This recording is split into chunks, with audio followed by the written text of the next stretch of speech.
13. 10 members of a criminal gang have been killed in what's thought to be a gang feud in the lower levels. Sources close to Coruscant security force suggest the crime lords battle broke out in a row over gun-running territories. H&E Late Bulletin. Forensics Unit Morgue, CSF Divisional HQ, Quadrant A89, 2,345 hours, 380 days after Geonosis. There's your lizard, Oberyn said, pulling back the sheet. Paxaz Izik. Vi and Skarata looked at the elegant green-scaled face, or at least the half that was still intact. Blastifier was cleaner than ballistics damage, but it still did nothing for your looks. Not very attractive to the ladies now, is he? Said Vi. The morgue was cool and quiet. Vi had never seen one before, and he was both fascinated and disturbed. Not because it was full of dead things, but because he now wondered what would happen to his own body. Left on a battlefield, does it matter? Mandalorians don't care about remains. We have our soul. My brothers can retrieve some of my armor, and that'll be enough. The pale green room with its polished durasteel doors also had an antiseptic smell that reminded him of Commando. He wasn't comfortable here. You're okay, Oberyn said. Just interested, Vi stared. Yes, that's him. You can match him with the images Sev grabbed, too. Is he important? Not on our files. But Falleen don't visit Coruscant to get nice jobs in the clerical service.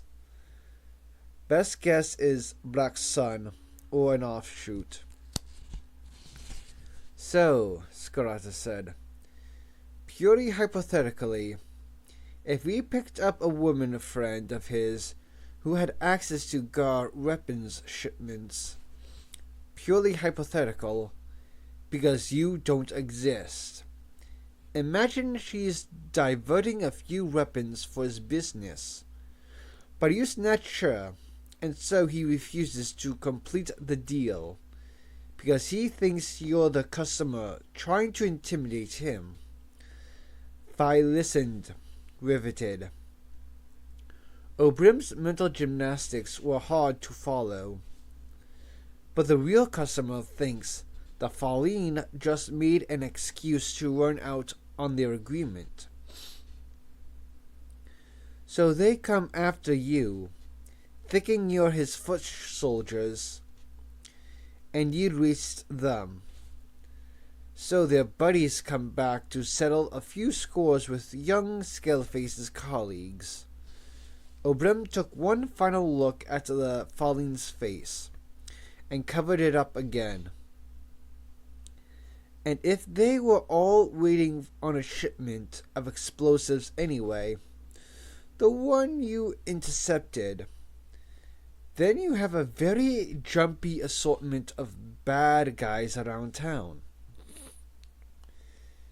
You're going to have to spell out why this is good news, Skarata said. Well, we are minus some criminal scum, and we've found more we didn't even know about. Plus, we now have some good forensics. The Circle team has been all over his apartment like a rash. And solid gold for the organized crime unit. Whoopee for them. But was he or was he not handling explosives? Scarata was getting agitated, chewing that root again. I'm not interested in gangsters stealing Republic weapons for their own purposes. Is this gang supplying explosives to anyone? Yes, we found traces everywhere. Your Jedi colleagues seem to be finding the disturbance in the Force useful, whatever that means. Does this mean that your organized crime unit is going to be getting in our way now? Share operational details with me and they won't. You know the rules of this game. Cal, your boys are coming awfully close to being targeted by CSF themselves. It could easily have been you and them in a shooting match. I don't want any friendly fire incidents if we can avoid them.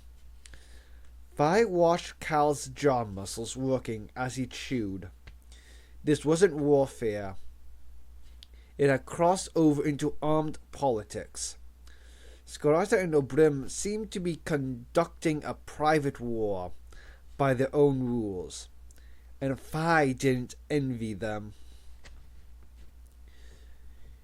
You know that we are not taking prisoners, Scarata said, and I can't see your people turning a blind eye to that once they know what we're up to. But I've got something you need, Obrim said. Scarata switched instantly from lovable rogue to a creature of pure ice. Don't ever try to bargain with me about this. Are we on the same side or not? Scarata was ashen. We'll go it alone then. I had rarely seen him truly angry, but when he had been pushed too far, he went right and quiet and dangerous. Come on, son. We've got work to do. He took Vi's elbow and steered him to the doors. It didn't bode well. Vi looked back over his shoulder at Obrim, a man equally white, equally tense, and the captain shook his head. Okay, Cal. I'll give it to you anyway, but may the Force save your sorry backside if this goes wrong. Scarata turned. He seemed genuinely surprised.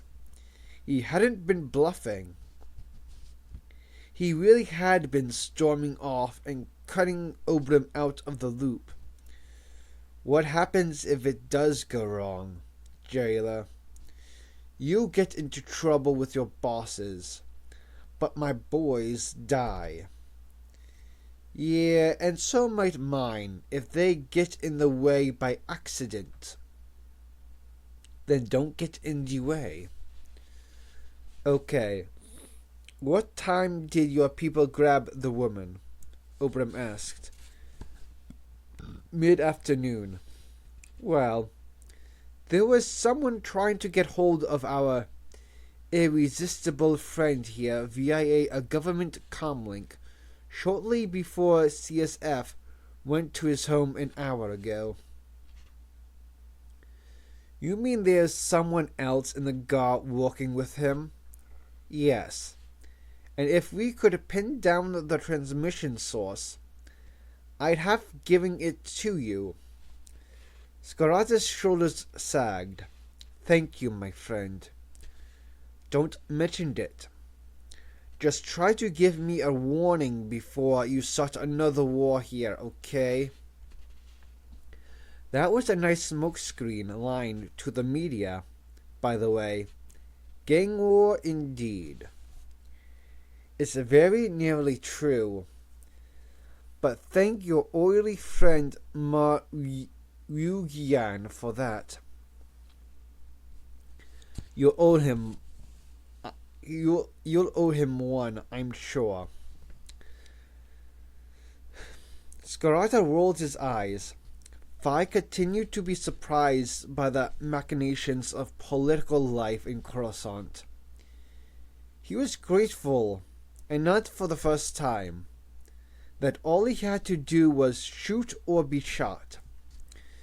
There was no time to worry or plan.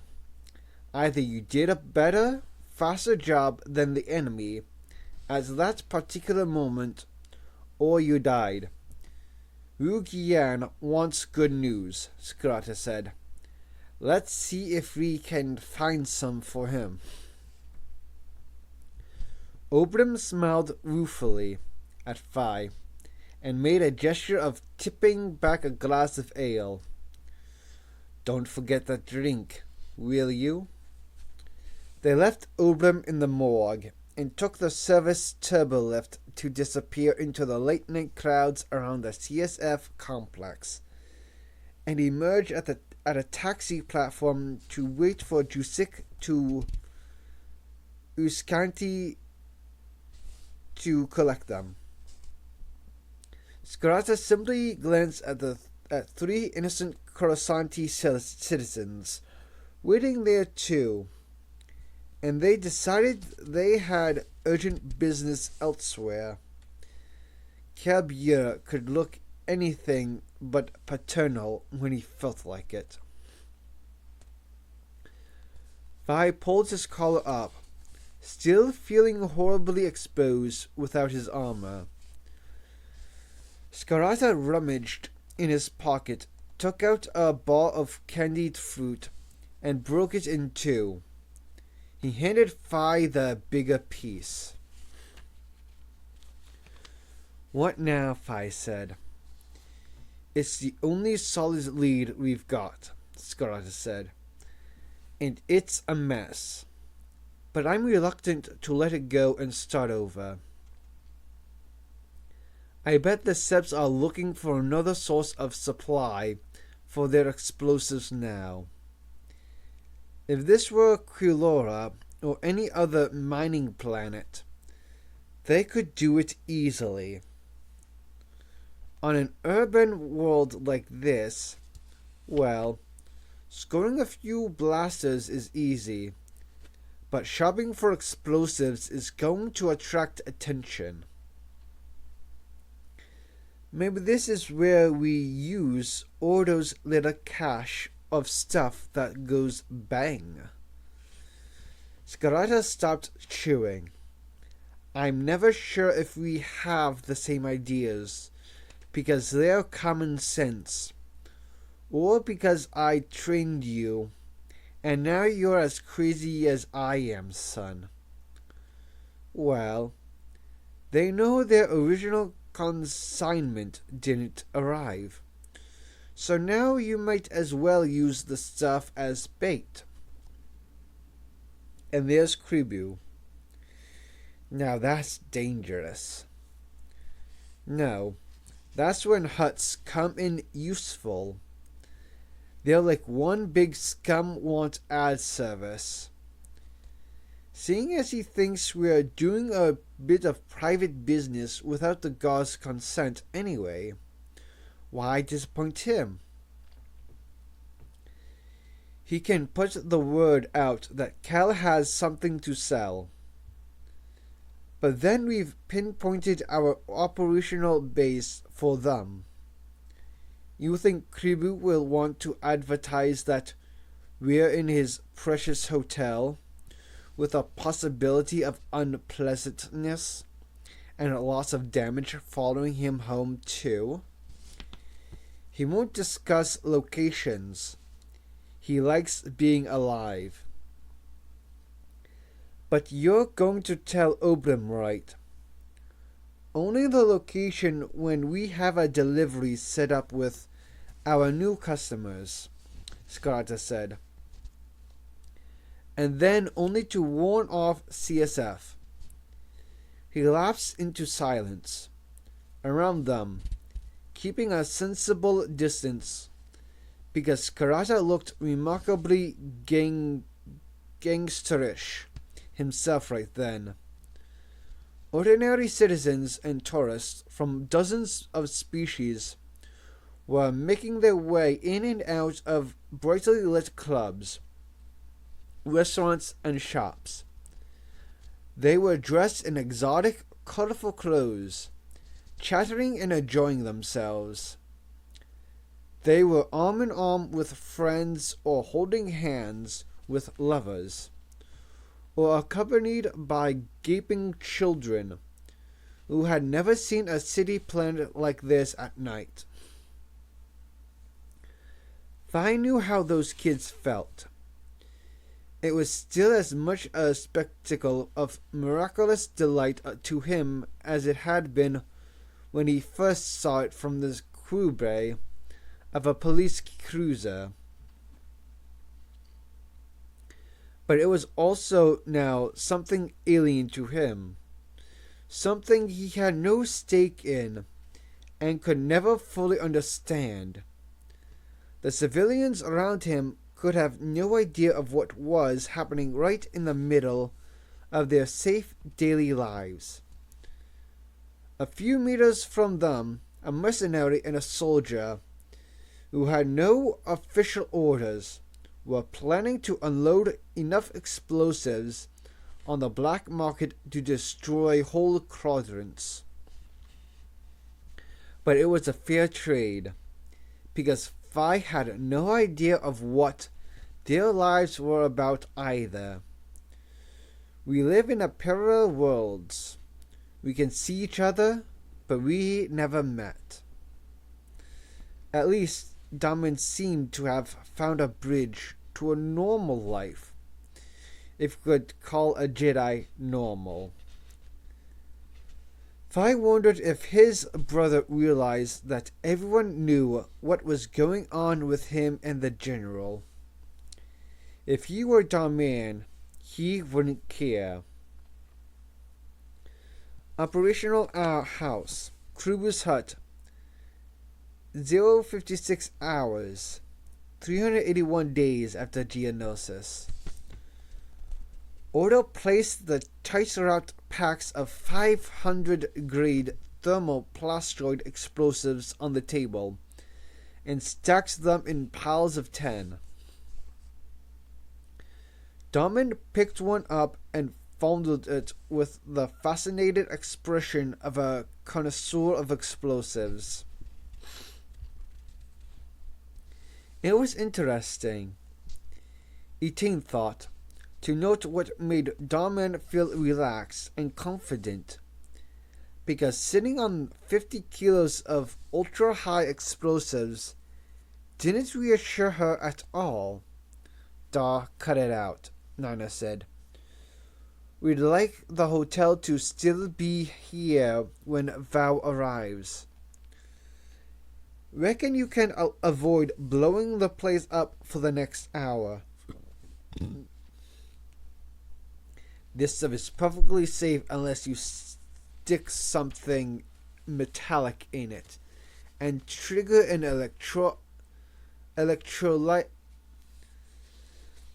electrolytic reaction," Damen said. He smiled at Etain before lobbing a hand-sized pack at Nina. "Udesi Navod." Nina caught it and swore. Then he threw it back. Etain could hear the shower running in the fresher. She could also see a tin wandering around, eyes fixed in defocus on the grubby carpet as if he was rehearsing a speech in his head. And he was trailing a disturbance in the force that felt like the aftermath of a battle. She'd felt Eitain's raw grief on Quilora, the pain at losing his original brothers at Geonosis, and she could taste the dark depths in him all too easily. Vi, even without the ability to use the Force, seemed to be able to do the same. From time to time, He got up and gripped his brother by his upper arm, talking very quietly and earnestly to him. Much of the conversation was in Mandalorian, which she didn't understand well enough, but she certainly picked up one word that needed no translations: vow.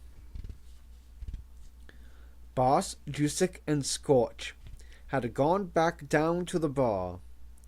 Sev and Fixer were out on the landing platform, now looking like a normal hotel roof covered with assorted transport from speeder bikes and air speeders to a couple of taxis, providing a discreet perimeter defense in case someone had tracked the strike team back to Kribus. The whole place simmered with tension, and yes, it was there. Very subtly, but it was there. Fear. If vows bring the rest of the thermal, who's minding the prisoners? Damian said. I don't imagine they'll take much minding now, Ordo said. But Inaka's around. So, who's going to help him haul 50 kilos of dead weight? Ordo looked faintly irritated. He still felt to retain like a disjointed turmoil of emotions, held in place by a ferociously intelligent logic. She had classified him as dangerous, without really knowing why. Vow, he said carefully, is still a fit man. A soldier since childhood. Just like you and like Calbier. He can carry 50 kilos on his own almost as well as you can. Ordo adjusted the pile of sealed packs so they lined up perfectly, as if that mattered very much to him. And if Inaka doesn't need to guard prisoners, she'll help him carry the ordnance. Either way, stop worrying. Yeah, that's my job, Nina said. Etain had a very good idea what doesn't need to guard prisoners meant. If they had ceased to be useful, then they were a liability here, just as they were on Kulora, and they would be shot. Daman killed separatists when he couldn't take them prisoner. She'd watched him do it, clean, quick, passionless. And was this the dark side finally pulling her over the edge? Even if she would hesitate to do it herself, she was no longer appalled that he or his comrades did. He looked up from the packets and gave her a broad smile. There was never even a hint of darkness in him.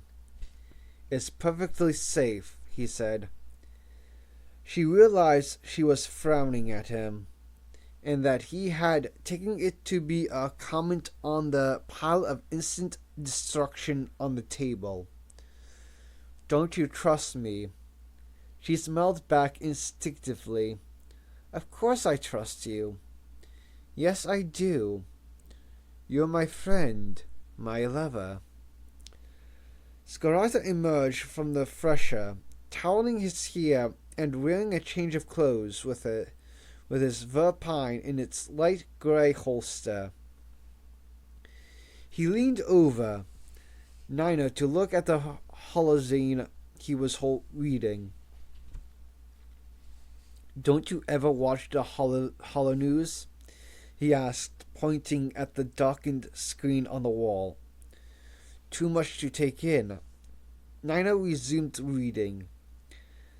Other people's complicated lives. Atin had settled in the corner with his DC-17 on his lap. They all kept the rifle close to them when they weren't in public. It was too obviously a commando weapon in the street. It had to be replaced by a discreet blaster. But back here, they lavished affection on the Dece again. It was the weapon they had been raised with and now lived by. Vi had it slung over his shoulder, and he was looking out the window onto the catwalk opposite, the one that linked another level of seedy bars with the concourse below. He was invisible to the croissant beyond the transparent steel, but clearly it was painfully visible to him. Etain could feel his longing. Vi had changed since Quilora. Etain had first sensed him in the Force as good-natured and calm. A year later, his facade was as unfailingly cheerful, but the undertow was darker, more desperate.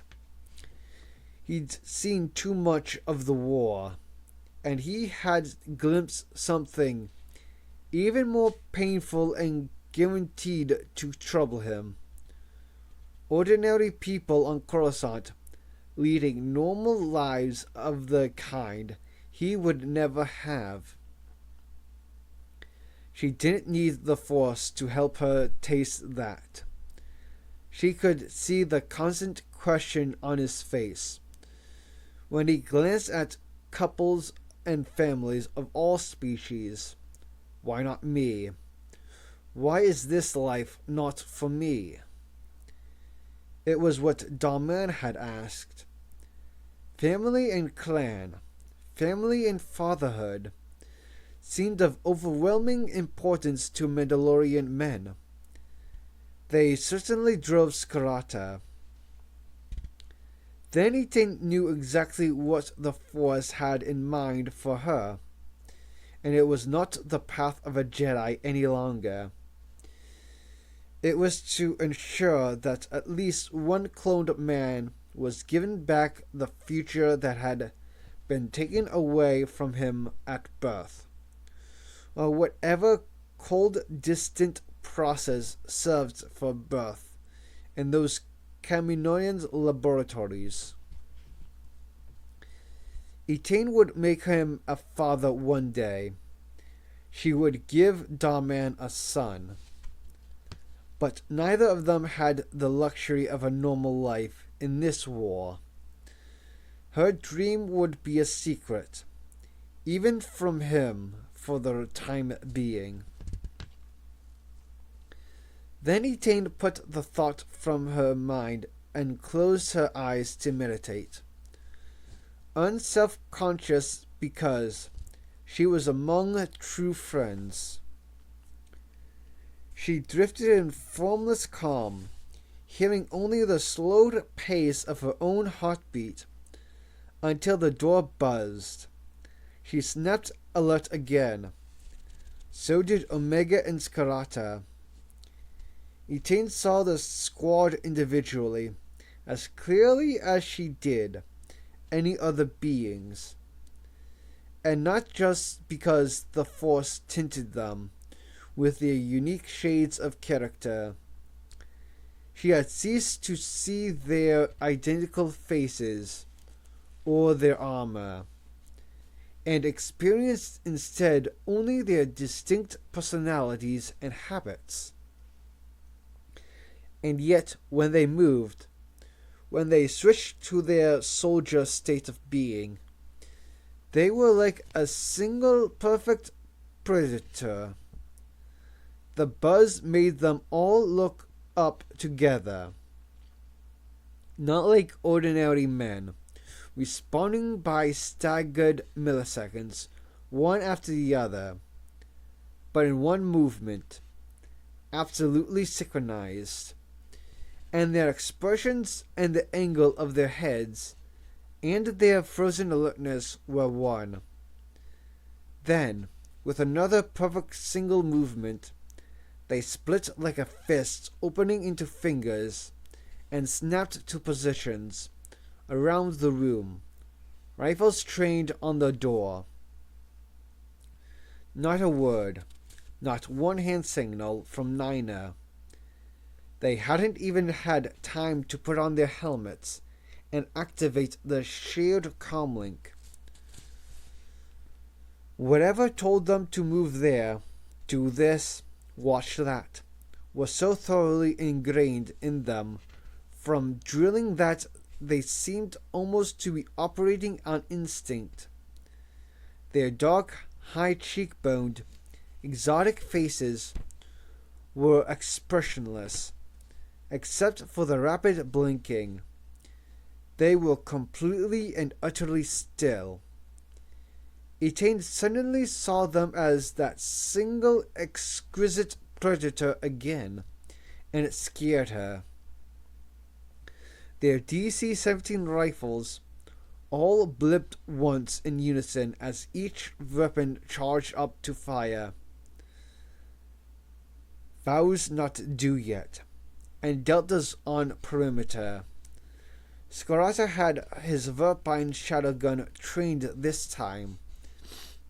Not his small blaster, an indication of how much higher he felt the stakes were. Etain, you feel anything? Nothing. She was certain she would have perceived a threat by now.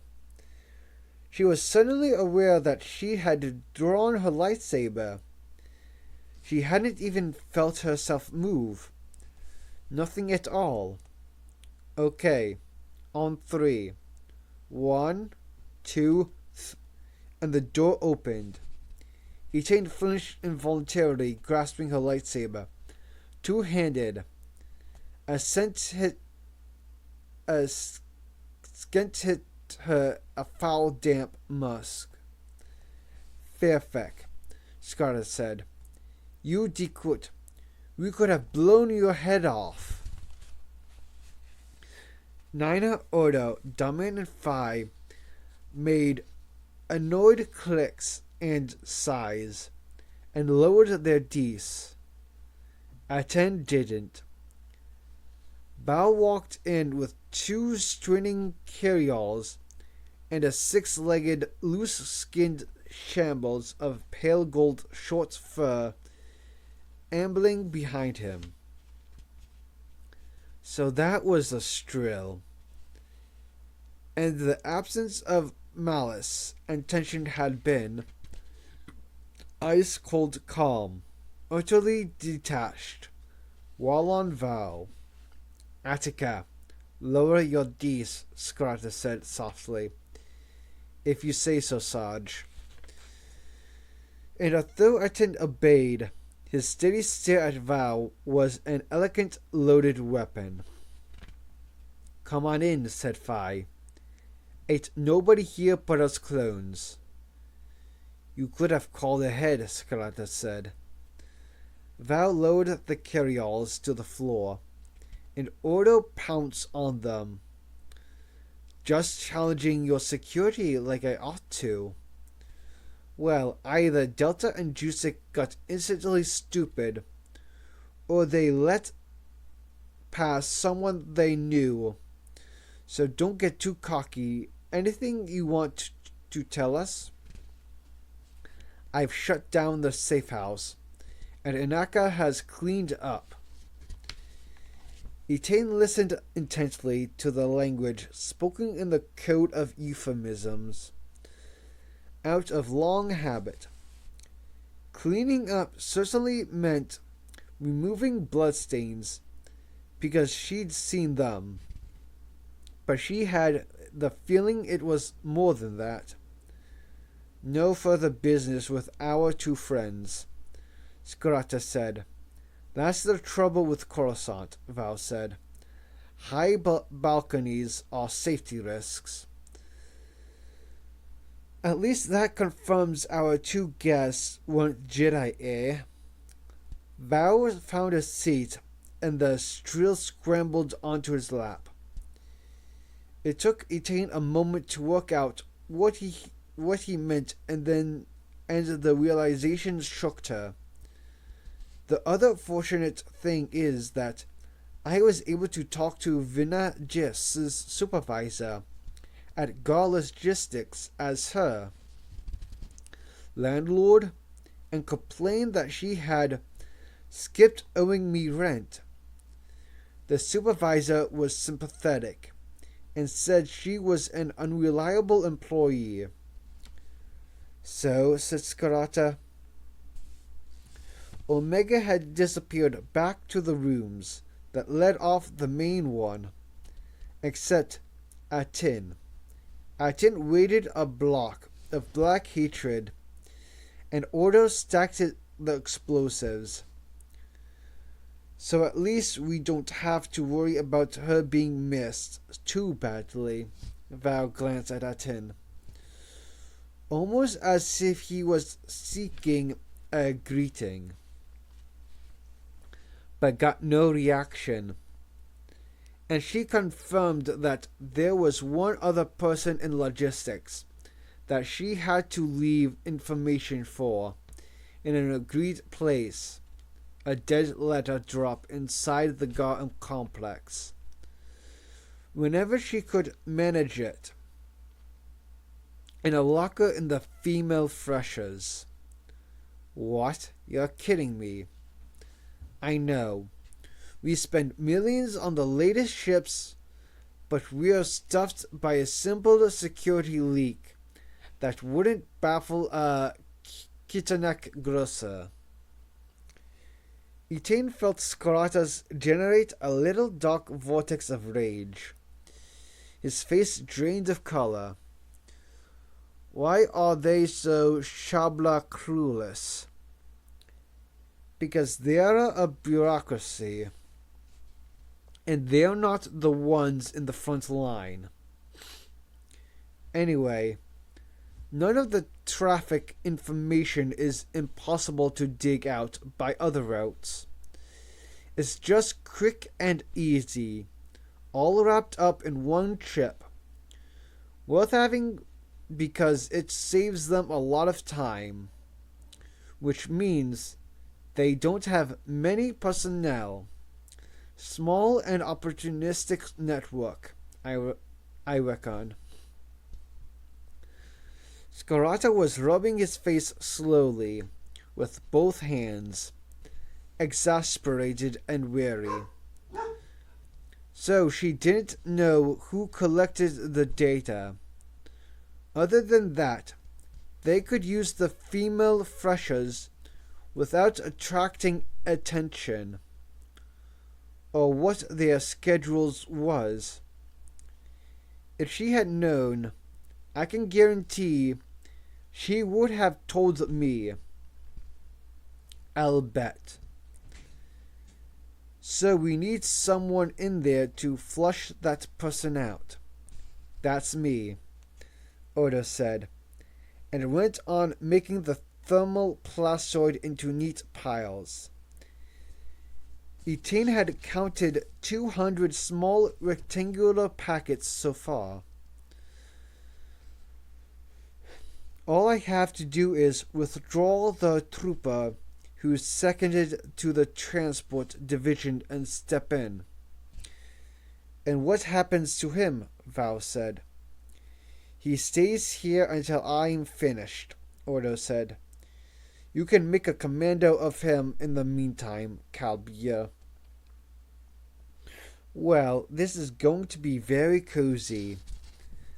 Val rubbed the Strill's back and shuddered with visible delight. Because you have to find room for me, too.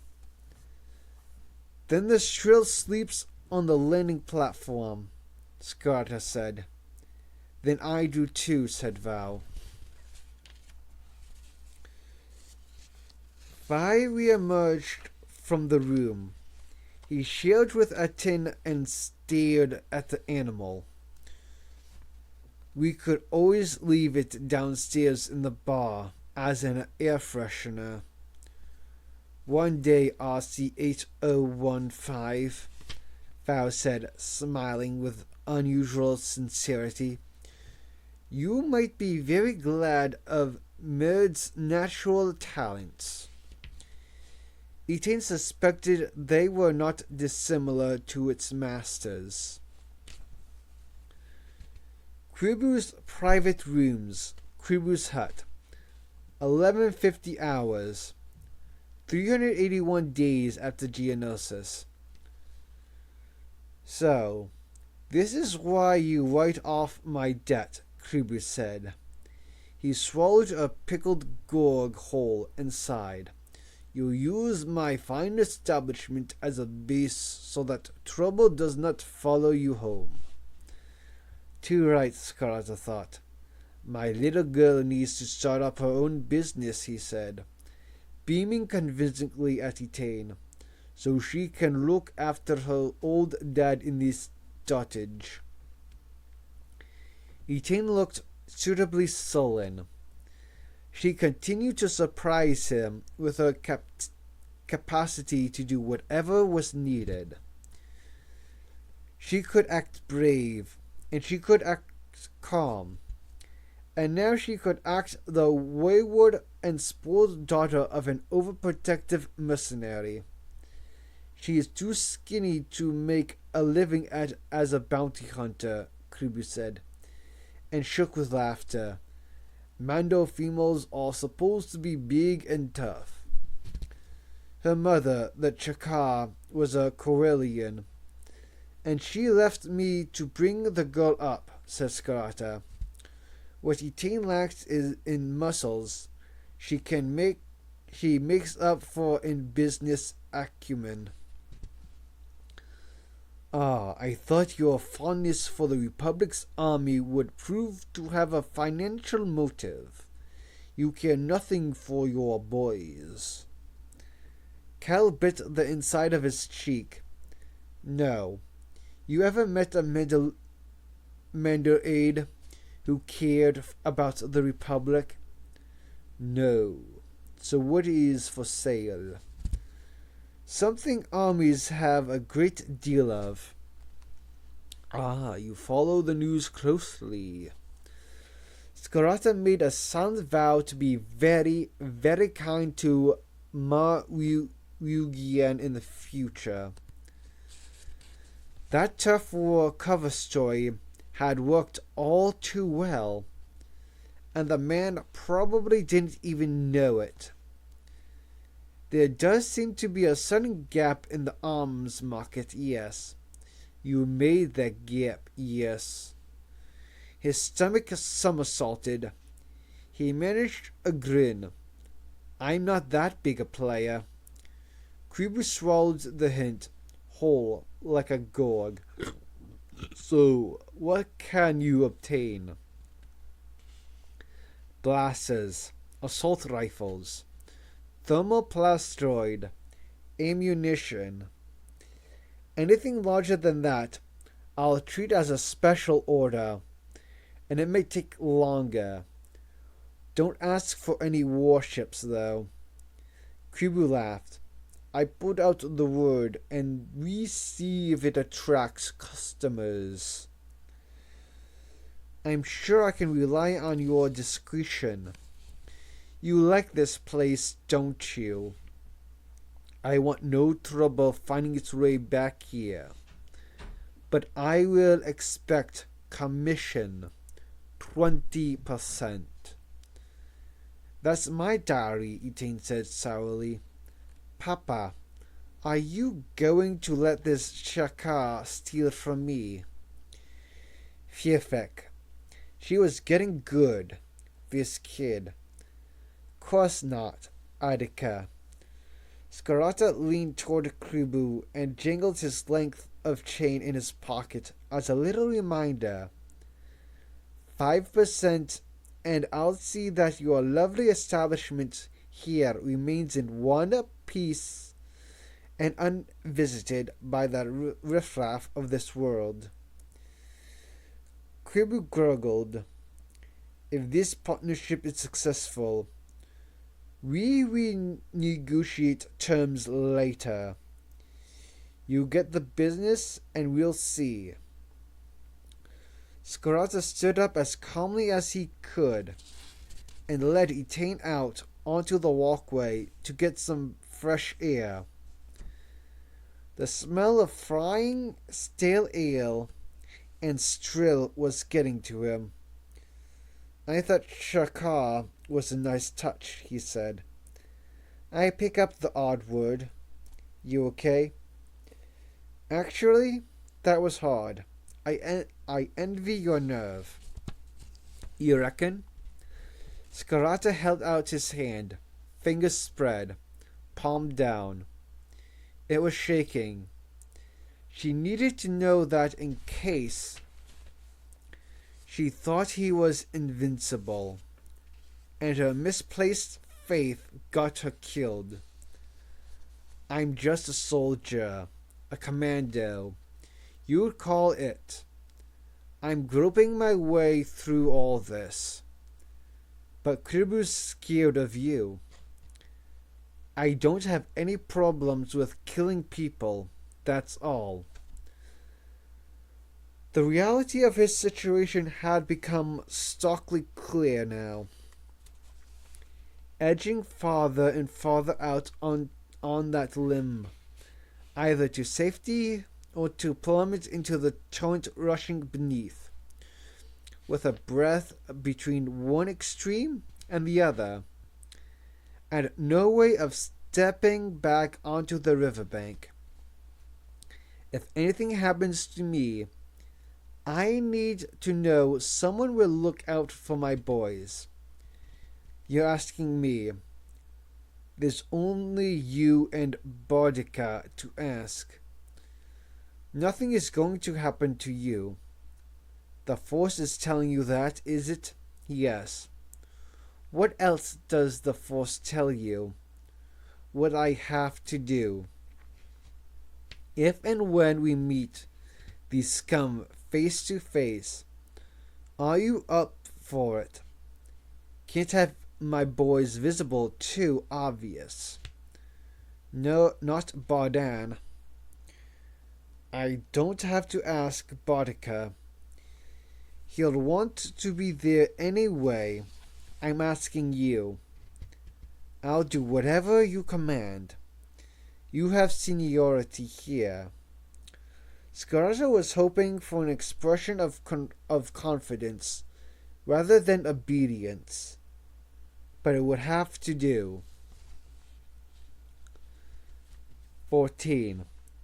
Word from our undercover team and their informants is that someone is offering explosives and arms on the black market. It's amazing how fast this scum flows in to fill the gaps. Time for us to move in, and only one warning before you open fire, okay? Let's see how much we can clean up once and for all. Organized Crime Unit Squad Briefing. CSF HQ, 383 days after Geonosis. Logistics Center, Grand Army of the Republic, Coruscant. Command, HQ, 1,000 hours, 383 days after Geonosis. Order walked through the center's door, unchallenged this time. Good morning, sir, the sentry droid said. Order shoved his stylus probe in the droid's data port again, and downloaded its latest recognized personnel file. Carry on, he said. Before he reached the operations room of the logistics ring, he stepped into the mail fresher and ran the downloaded images of all the center's organic staff through his helmet's HUD to memorize every face. About 5% had changed since his last visit. Civilian staff moved on. Supervisor Renan, he noted, was still there. Then he copied all the data stored in his helmet to his datapad and wiped the HUD's memory. His armor was completely clean now, with no trace of who or what he was other than a classified ARC trooper, Tally ID. His sole connections to the Special Forces world would be the tiny bead comlink in his ear. His final task was to slide a wide-angle strip cam into the ventilation grill that passed between the male freshers and the female ones. Then he replaced his helmet and walked into the operations room. There was no sign of Bersani Renan, the third shift supervisor at Nimbanel was on duty. "Morning, sir," Cole said. "Just observing today, trooper," Oda said. He stood back as if watching the array of live traffic holotrots that covered the circular wall of the ops room, making it feel like the inside of an illuminated drum. In fact, his gaze was on Core as he worked and occasionally moved around the room. Oda was taking a crash course in how the trooper moved, so that he could mimic him. He already had the measure of his voice, with its faint, flash-learned accent, and the civilians always seemed to think he was looking in the direction that his helmet was facing. The basic trooper helmet's specification was available to anyone working in logistics, but they seemed to be unaware of its visual range. Who cared what a trooper could and could not see? They ignore so much data, these civilians. "Core, I need you to show me something," Oda said. The civilians also seemed to ignore conversations between clones. "Come with me." Core picked up his helmet, put the security code lock on his workstation with his gauntlet Tally, good man, follows the regulations, and followed Odo out of the room.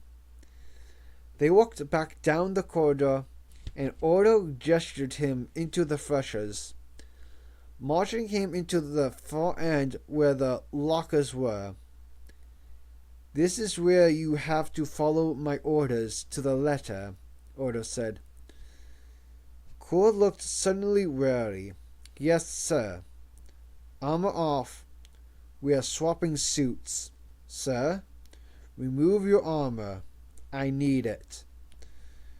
Core began unfastening the grip chun panels without argument and stacked the plates on the floor. Odo did the same. They both stood there in black bodysuits, suddenly without visible rank, and Odo was reminded of the price Core had paid. He looked at the trooper's artificial hands. "Was it very painful?" asked Odo, who had never been that badly injured. "I don't remember a thing, sir, but it hurt when I woke up in the Bacta tank." He pushed back his sleeves. He had lost both arms from just above the elbow. "I managed okay." Odo had no idea what to say. "You should be invalided out. You shouldn't be going back to the front. What about my brothers? What am I without them?" He had no answer to that, either. He snapped Core's plates onto his own suit. It was a tight fit. He had always known that the experimental genotype that had so disappointed Commando in quality control had made the gnolls slightly heavier in build than the clone trooper, and clone commando batches. His armor would be a little loose on core. At least you get to play captain then. Enjoy it. Core attached to the plates and had some trouble snapping the comma into place. Odo adjusted it and put the pauldron on his shoulders, then handed him the helmet. Wow, this feels different, Core said, looking down at himself. The ARC Trooper armor was built to a higher spec. It's heavier than I thought.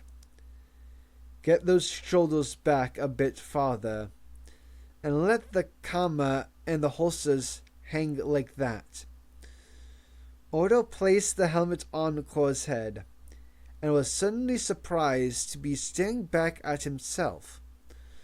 So that was how he looked to the world. Take this datapad and walk out the front door. You will be met by a taxi piloted by a Wookiee. Do not stop and do not talk to anyone. Just walk out as if you were me, and you'll be taken to a place where you'll be among brothers. Very good, sir. How long? Odo tried on Core's helmet. It felt foreign. It smelled of a stranger. Different food, different soap. I don't know. Just savor the break, and I'll see you later. What do you call the civilians? I address them by the last name, except for the supervisors, whom I call ma'am or sir. Even Renan? Core paused. We use first names when not in the center itself. Odo tucked Core's helmet under his arm. Good. Off you go. They left the freshers a few seconds apart, and Odo watched Core disappear up the corridor. The weight of the comma and blasters gave him an authentic swagger. Odo found it quite touching and turned back to the operations room to get used to being a simple meat can. A clone trooper that nobody except the enemy, of course, dreaded or feared or avoided. He had at least one shift to settle in before the biggest risk to his cover turned up. Bethany Renan seemed to be the one taking the most interest in Core. He would have to be careful to get past her scrutiny. But he had a few hours to practice.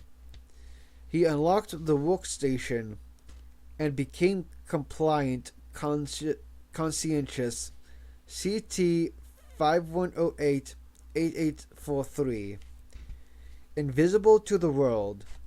The job of checking that supplies had reached the correct battalion in the field and the contractors' schedules hadn't slipped was a simple one, and he occupied himself thinking of ways to make the system more efficient.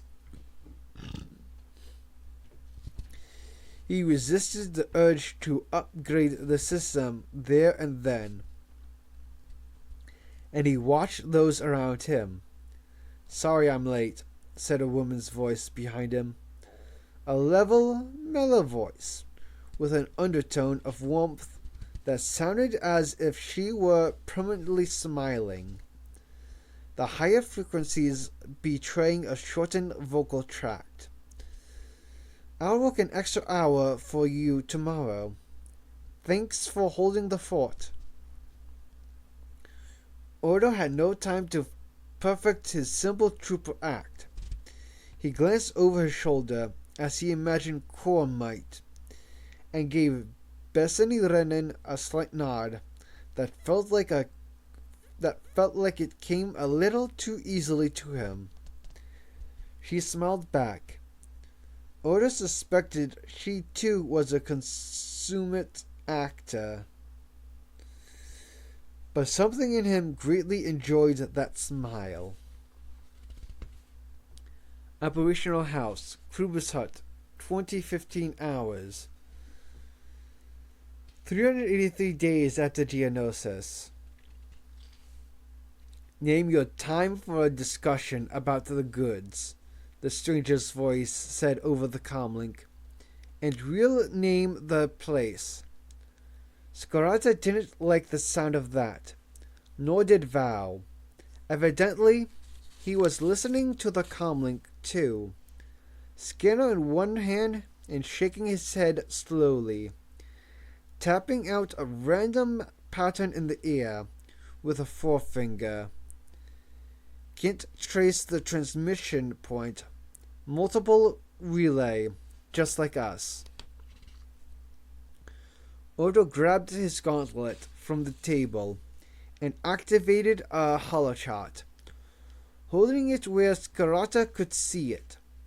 The whole strike team was waiting on the conversation, including the clone trooper called Kor, whose life had suddenly taken a turn for the bizarre that day. I'm going to need a little more reassurance than that, Scarata said. I'm an intermediary, the voice said.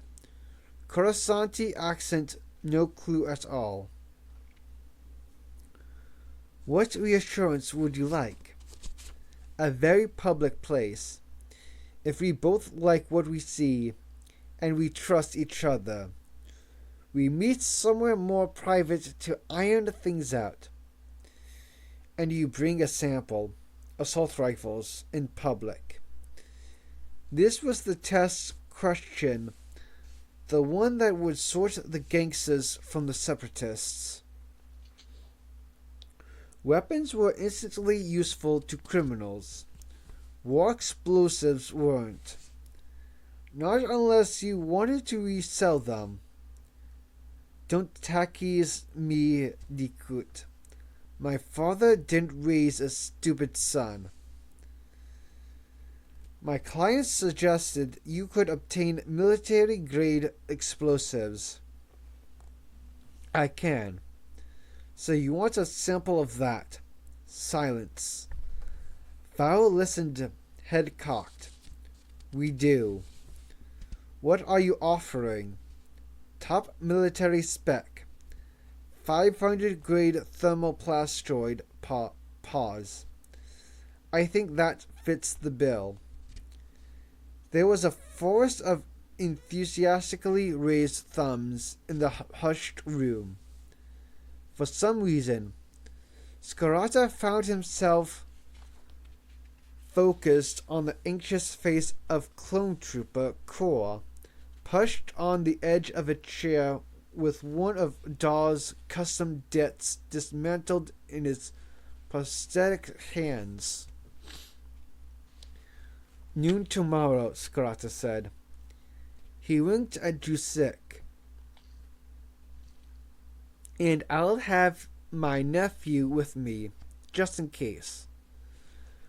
On the south side of the bank of the Core Plaza, you'll spot me easily enough.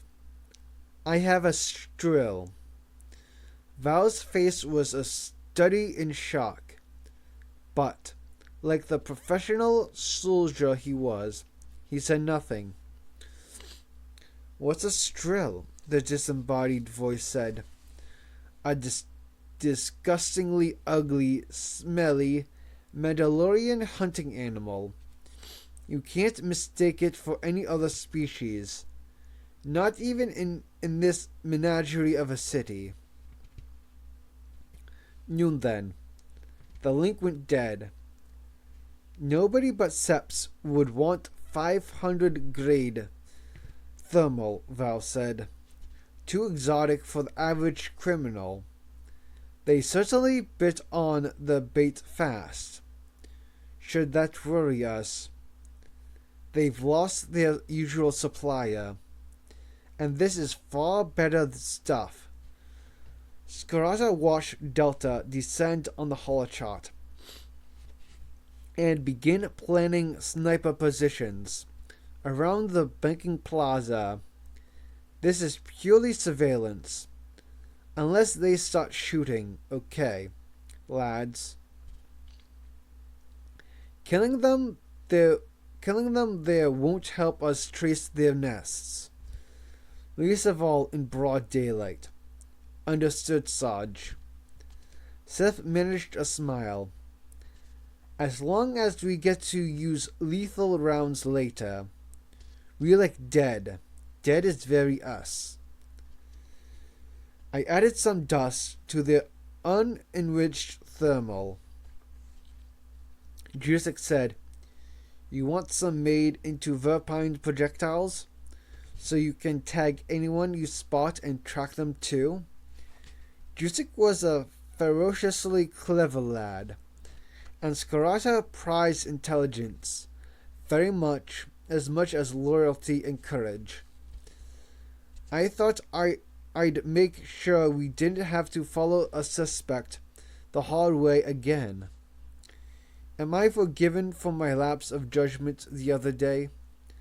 Barica, if you ever want a father, then you have one in me, Scarza said. It was the highest compliment he could pay him. He was fit to be a son. Jusek might not have fully understood Mandalorian culture yet, but he certainly grasped the sentiment if his embarrassed glance down at the floor and the broad grin were any guide. Boss gave Scarata a cautious glance. Does that mean we get to use your Verp rifles? You're such a pushover for fancy kit, Scarata said. They're the business, Sarge. Kandoshi. But you bend them, and I'll bend you. They cost me a fortune, and they do not bounce. How are you going to get the caliber of those marker pellets right through, though, Bardan? Sev said. Multi-caliber magazines and bore. Scarata said, You could load these Verps with stones if you needed to. Not what costs the money. That and the full spectrum range of filters. Variable velocity and anti-reflective device. Kandoshi, Sev said, almost sighing. Shame you didn't pay a bit extra to make them more robust. Shiki-di-kut. Okay. I reckon you're good enough to use them. Take a look.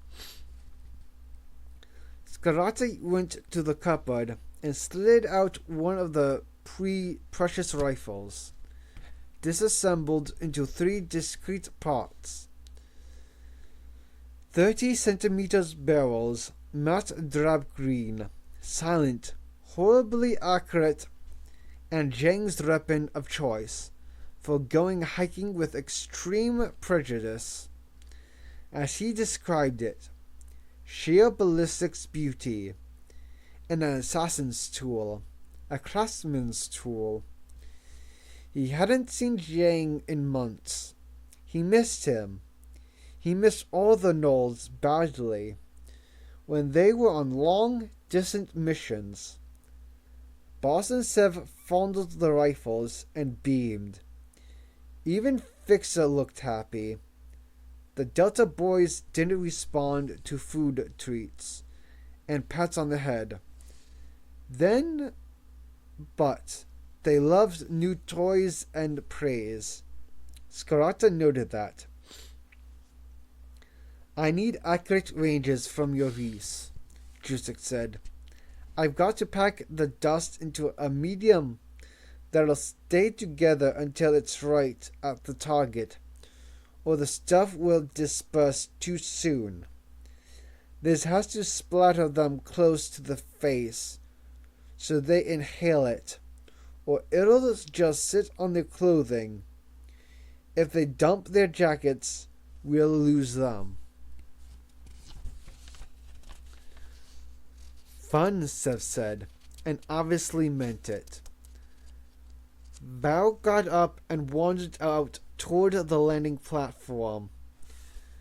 No doubt to fuss over Lord Murdalen before the slobbering thing did a real job for once in its life. When he was out of earshot, Boss turned to Scarata. Sergeant Val loves that animal. Don't let anything happen to it, please. I won't. It knows I carry a knife. Cora, who had been the subject of much fussing and attention since Jusek had brought him back to Kribu's watched cautiously. Scarata ruffled his hair. He flinched. Sorry about all this, son. Learning a lot? Yes, Sergeant. Want to be useful? I mean, even more useful than you are now?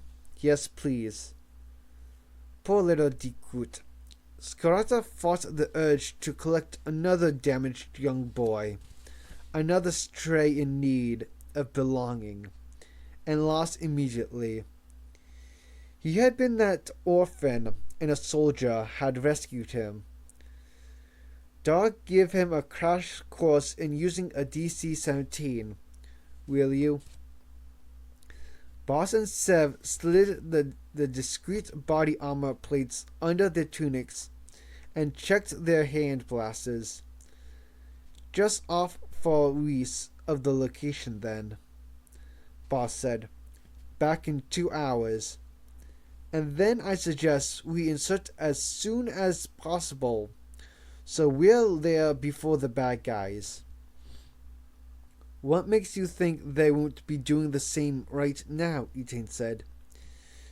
Because it looks like a very hard location to lay up in for any length of time. And we're pros, and they're not, said Boss. So they'll probably go in closer to the rendezvous time. Scarata made a point of looking around the group so that he could see the reaction of the 2 Jedi. Both of them were very capable warriors, but assassination, killing someone who was not about to kill you, was psychologically very different from using a lightsaber or a blaster in combat. The silent excitement that had gripped the room was palpable. Gentlemen, ma'am, this is a shoot-to-kill operation, he said. No arrest. We want as many Hatun identified, located, and dead by any means possible at the end of this deployment. Nothing else. We're cutting out a big chunk of this network in one slice. Are we all clear that's what we're doing? Yes, Sarge. It was one voice, and Jusek and Etain were part of it. That was good. Anyone who hesitated would get the rest of the strike team killed or worse. Okay, Reese team, move out, Scarata said. And don't you dare drop my verps.